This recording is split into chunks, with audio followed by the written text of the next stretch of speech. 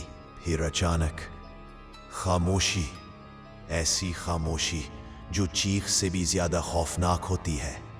ایک لمحے بعد امی نے ایک لمبی سانس لی اور بے ہوش ہو کر گر گئی۔ کمرے میں ایک بھاری بوجھ جیسے کم ہو گیا۔ عامل نے آیت کرسی ختم کر کے کہا، اللہ کا شکر ہے یہ چیز نکل گئی ہے، مگر یہ بہت گہرا کالا جادو تھا، بہت پرانا، اور کسی قریبی نے کیا تھا، نام مت پوچھیے گا۔ سچ کبھی کبھار انسان کو توڑ دیتا ہے۔ اگلے دن گھر کا ماحول کچھ بہتر تھا۔ امی کی آنکھوں کے گرد سیاہ ہلکے تھے، مگر ان کے چہرے پر پہلی بار سکون نظر آیا۔ چند ہفتوں میں وہ کافی بہتر ہو گئیں۔ گھر بھی دوبارہ اس خاموشی میں ڈوب گیا جو پہلے سکون دیتی تھی۔ لیکن ایک بات تھی، وہ خاموشی پہلے والی نہیں تھی، اب وہ خالی محسوس ہوتی تھی۔ سلمان اکثر رات کو دیر تک جاگتا، باہر صحن میں ٹھنڈی ہوا چلتی، اور کبھی کبھی، بالکل کبھی کبھی، قدموں کی ہلکی سی آہٹ محسوس ہوتی، جیسے کوئی ریت پر چل رہا ہو۔ ایک رات 2 بجے کے قریب وہ پانی پینے اٹھا، کھڑکی کے پاس رکا، اور یوں لگا جیسے گھر کے آخری کونے میں کوئی کھڑا ہو۔ وہ دیکھ نہیں پایا، صرف محسوس ہوا۔ پھر ہلکی سی ہوا چلی، دروازہ دبیز انداز میں ہلا، اور ایک لمحے کو سلمان کے دل میں عجیب سی ٹھنڈک اتری، ایسی ٹھنڈک جو جسم نہیں روح کو چھوتی ہے۔ اور اس لمحے سلمان کے دل میں بس ایک خیال ابھرا، کچھ وعدے اور کچھ زخم شاید کبھی ختم نہیں ہوتے۔ آخر میں صرف اتنی سی بات، ہر گھر خاموش دکھائی دیتا ہے، لیکن چند گھروں کی خاموشی اپنے اندر وہ داستانیں چھپا کر رکھتی ہے جو کبھی پوری طرح ختم نہیں ہوتی۔ کچھ زخم پھر جاتے ہیں مگر ان کی گونج رہ جاتی ہے، اور کچھ وعدے چاہے ٹوٹ بھی جائیں اپنی بازگشت کبھی نہیں چھوڑتے۔ اگر آپ کو یہ کہانی پسند آئی ہو تو ویڈیو کو لائک ضرور کیجیے گا، اپنی رائے کامنٹ میں لکھیے، اور کرسڈ وسپرز کو سبسکرائب کرنا نہ بھولیے گا۔ یہی آپ کی چھوٹی سی محنت ہمیں مزید سچی اور خوفناک کہانیاں آپ تک پہنچانے کا حوصلہ دیتی ہے۔ اللہ آپ سب کا حامی و ناصر ہو۔ اللہ حافظ۔